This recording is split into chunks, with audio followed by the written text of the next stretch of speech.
السلام عليكم ورحمة الله تعالى وبركاته. مرحبا بكم متابعينا على قناتنا الحروق تي في. تحية طيبة للجميع وتحية طيبة لكل متابعينا عبر تراب الوطن.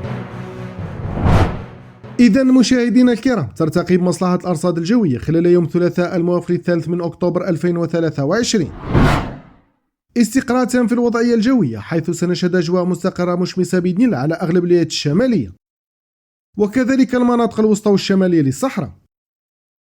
وستبقى الأجواء غائمة نسبيا خلال أمسية يوم الثلاثاء على أقصى المناطق الجنوبية للصحراء، مرفوقة بتساقط الأمطار الرعدية والتي ستميز كل من إليزي وولاية جانات.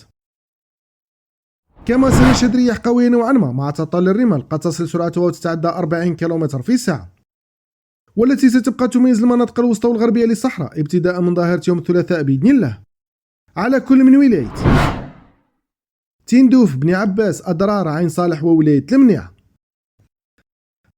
أما فيما يخص حالة البحر فسنشهد بحر من معتدل إلى قليل الاضطراب على أغلب الولايات الساحلية الشرقية وكذلك الولايات الساحلية الغربية، وبحر معتدل بإذن الله على أغلب الولايات الساحلية الوسطى.